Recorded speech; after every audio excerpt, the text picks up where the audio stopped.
యేసుప్రభు వారి శ్రేష్టమైన ఘనమైన నామంలో శుభములు తెలియజేస్తా ఉంటున్న 3 సంవత్సరాల సంపూర్ణ బైబిల్ పర్యటనకి ఆహ్వానిస్తూ ఉంటున్న హెబ్రీల్కి రాసిన పత్రిక 10వ అధ్యాయం మొదటి 18 వచనాలు. ఇక్కడ పాత నిబంధన బలులకి కొత్త నిబంధన బలులకు ఉంటున్న ప్రాముఖ్యమైన వ్యత్యాసాన్ని ఈ గ్రంథకర్త ఇంకా విశ్లేషిస్తూ రాస్తూ ఉంటున్నాడు.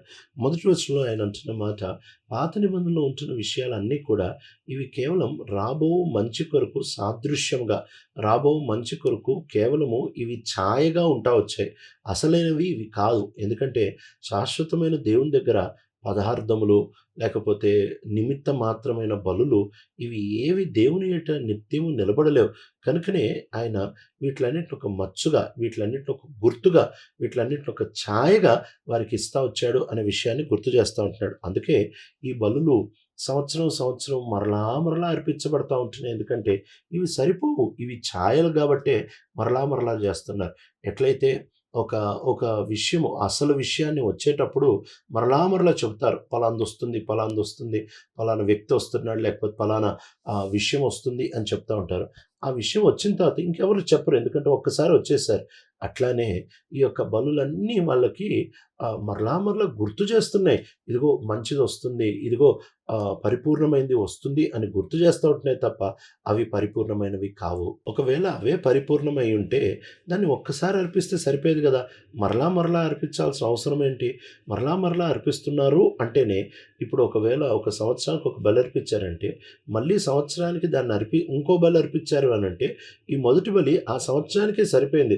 ఒకవేళ ఆ మొదటి బలి 10 సంవత్సరాలకు సరిపోతే ఇక 10 సంవత్సరాల్లో ఇంకో బలి అవసరం లేదు. ఆ మొదటి బలి శాశ్వత కాలానికి సరిపోతే ఆ మొదటి బలి ఇక శాశ్వత కాలం సరిపోతుంది కాబట్టి శాశ్వత కాలానికి ఇంకో బలి అవసరం లేదు. యేసుక్రీస్తు ప్రభువారి దగ్గరికి వచ్చినప్పుడు ఇలానే మనం చూడొచ్చు. ఆయన శాశ్వతంగా తన పనిని ముగిస్తూ వచ్చారు. ఈ యొక్క బలులు ఏ ఆరాధికుడిని కూడా నిర్మలమైన మనసాక్షితో పంపించేవి కాదు. ఈ బలులు చేసే పని ఏంటంటే కేవలము అందరి ఏట నిర్దోషులుగా లేక యాజకులు మందిరపు దృష్టిలో మందిర పనులలో వీళ్ళు మందిరంలో ప్రవేశించడానికి వీళ్ళు నిర్మలులుగా తీర్చిదిద్దుతా ఉంది తప్ప దేవుని ఏట వీళ్ళేం నిర్దోషులేం కాదు. ఎందుకంటే ఒకవేళ ఈ పశువులే దేవుని ఏట నిర్దోషంగా వీళ్ళని పెట్టగలుగుతూ ఉంటున్నాయి, అది కూడా నిత్యత్వానికి పెట్టగలుగుతున్నాయి అంటే ఆ పశువులో నిత్య శక్తి ఉండాలి, ఆ రక్తంలో నిత్య శక్తి ఉండాలి. కానీ ఏ పశువులో ఏ రక్తంలో నిత్య శక్తి లేదు కాబట్టి ఇది పశువులు చేయడము పాత నిబంధన యొక్క ధర్మశాస్త్రం ప్రకారం ఈ అంతస్తుని అందుకోవడం టోటల్లీ అసాధ్యం అని చెప్తా ఉంటున్నారు. ఇంకో మాటలో ఈ బలులు అర్పించడం బట్టి మళ్ళీ మళ్ళీ ఏం చెప్తున్నా అంటే మీరు పాపులు, మీ పాపాలు ఇంకా నిలబడి ఉన్నాయి అని చెప్పి ఈ బలులు అర్పించడం బట్టి పాపం పోవడం సరే కదా, పోవడం కాదు, కానీ ఇంకా మీ పాపం ఇంకా నిలబడి ఉంది అనే విషయాన్ని మరలా మరలా గుర్తు చేస్తూ ఉంటున్నారు. కోడెల రక్తము, మేకల రక్తము ఇది మన పాపంని ఎన్నడూ తీయలేవు. ఎందుకంటే ఒక దాని పాపం మనల్ని తీయాలి అంటే, ఒక దాని రక్తం మన పాపాలు తీయాలంటే అది మనకంటే శ్రేష్టమైనది ఉండాలి. అప్పుడే మన పాపాలని అది తీయొచ్చు. మనకంటే తక్కువది మన పాపాలు ఎలా తీయగలదు? ఇక్కడ కీర్తన 40 నుంచి ఆయన పాత నిబంధనలో రాయబడుతున్న విషయాన్ని చక్కగా ప్రస్తావిస్తూ అంటున్నాడు. నీవు బలులు కోరలేదు, నువ్వు దహన బలులు కోరలేదు అని అంటున్నాడు. ప్రభువు ఇవి కోరలేదు అని చెప్తున్నాడు. మరి ప్రభు కోరినప్పుడు ఎందుకు పెట్టారు ఇది అని అంటే ప్రభువు వాళ్ళ పాపాలను వాళ్ళని గుర్తు చేయడానికి, వాళ్ళు జాగ్రత్తగా ఉండడానికి పెట్టారు తప్ప ప్రభువు ఇష్టపూర్తిగా ఈ బలులను కోరేవాడు కాదు అని చెప్తున్నాడు. మరి ఏం కోరుకుంటాడు అని అంటే కీర్తన 45వ వచనంలో మూల భాషలో నా చెవిని నీవు పొడిచి ఉన్నావు. కనుక ఆ భాషలో హెబ్రీ భాషలో పాత నిబంధన రాయబడింది. పాత నిబంధన రెఫరెన్స్లు ఏవైతే కొత్త నిబంధనలో రాశారో అవి ఏవి హెబ్రీ భాషలో రాయలేదు. అవి సెప్టుగెంట్ అంటే గ్రీకు భాష తర్జుమాలోవి రాస్తా వచ్చారు కాబట్టి మాటల్లో కొన్ని మార్పులు ఉంటాయి. మట్టికి ఇక్కడ నా చెవిని నీవు పొడిచావు అని అంటే నీవు ఒక దేహమును అలంకరించావు అని ఈ గ్రంథకర్త రాస్తా ఉంటున్నాడు.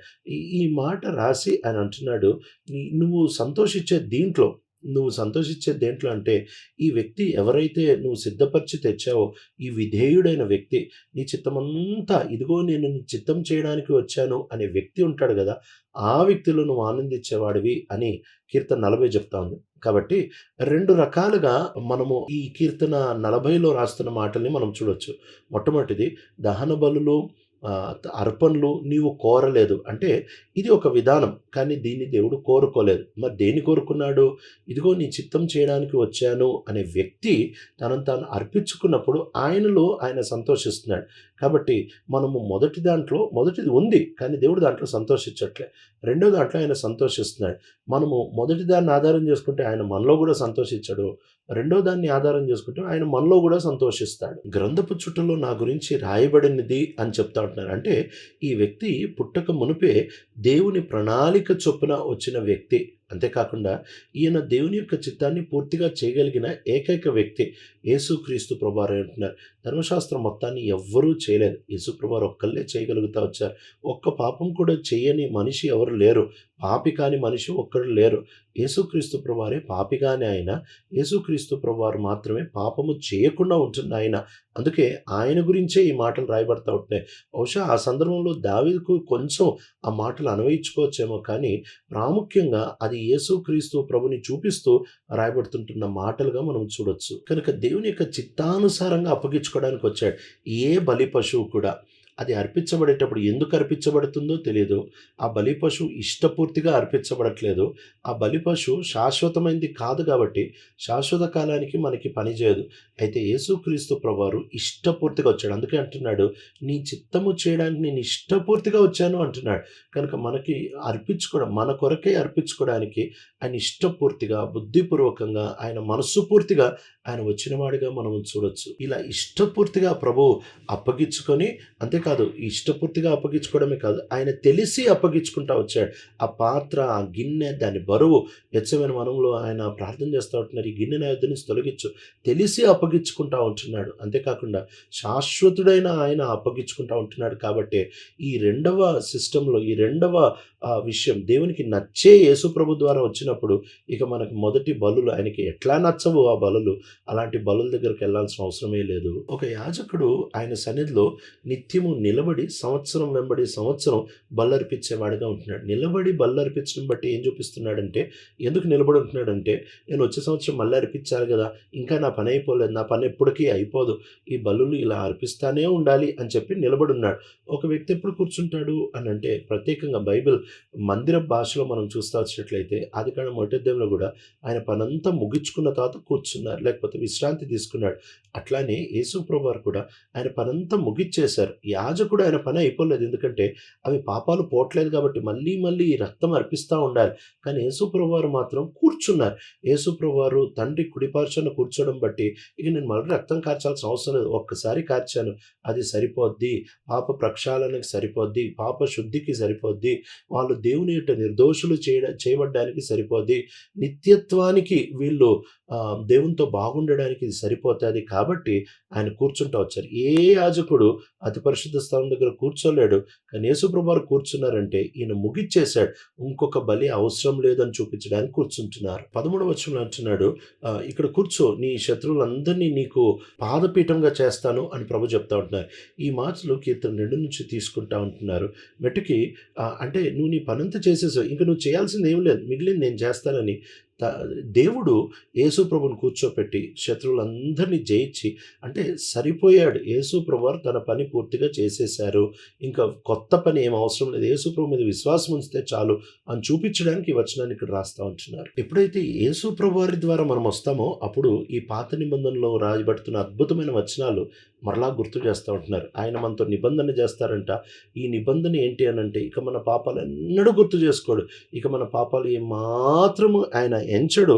ఆయన తన ధర్మశాస్త్రాన్ని మన హృదయాల్లోనే రాస్తాడు. లోపల నుంచి ఒక మార్పు, ఏ కోడే ఏ మేక ఇలాంటి మార్పు లోపల నుంచి తీసుకొని రాలేకపోతా వచ్చింది. కానీ యేసుక్రీస్తు ప్రభుల వారి ద్వారా ఈ లోపల నుంచి మార్పు, ఒకటి మన లోపల మార్పు వస్తూ ఉంది. మన లోపల పాపం అంటే అసహ్యం, ఒక నూతనమైన మార్పు, నిజమైన ప్రక్షాళన జరుగుతూ ఉంది. మన మనస్సాక్షులన్నీ నిర్దోషంగా చేయబడుతున్నాయి కాబట్టి పాపం మీద అసహ్యం లోపల పుడతా ఉంది. రెండవది, దేవుని దగ్గర మన పాపాలు ఇంకెన్నడూ గుర్తు చేసుకోడు, ఎందుకంటే ఈ బలులు ఏమర్పించినా దేవుని దగ్గర మన పాపాలు మళ్ళీ మళ్ళీ గుర్తొస్తున్నాయి. అయితే ఇంక ఈ పాపాలు ఎన్నడూ గుర్తు రాకుండా తొలగిచ్చేస్తూ ఉంటున్నాడు అని చెప్తా ఉంటున్నాడు. కాబట్టి ఒక్కసారి ఇంకా మన పాపాలు ఇక గుర్తు రానే రావు. ఇక పాపాలు పూర్తిగా క్షమించబడ్డాయి అనంటే ఇంకా బలులు అర్పించాల్సిన అవసరం ఏముంది? అందుకే యేసు ప్రభువారు ఒక్కసారే ప్రాణం పెట్టారు. ఇంకా మన హృదయంలో నుంచి పాపం తీయబడింది. దేవుని సన్నిధిలో నుంచి పాపం తీయబడింది కాబట్టి మళ్ళీ మళ్ళీ అర్పించుకోవాల్సిన అవసరం లేదు. ప్రియ తండ్రి, నమ్మకమైన దేవా, యేసుక్రీస్తు ప్రభుల వారిలో మా కొరకే జరిగించిన అద్భుతమైన బలియాగం, సరిపోయిన బలియాగం, సంపూర్ణమైన బలియాగం, ఇష్టపూర్తి స్వేచ్ఛార్పణను బట్టి నీకు వందనాలు. ఆ ముగించబడిన బలియాగం ద్వారా మాకిచ్చిన ఆ నిలకడైన ఆ స్థానం బట్టి నీకు వందనాలు చెల్లిస్తూ అశేష జీవితాలు ఈ భరోసాతోనే నిలబడి సాగే కృపని అనుగ్రహిస్తున్నాం. యేసు ప్రభు మా రక్షకుడి నామములో అడుగుతున్నాం తండ్రి. ఆమేన్.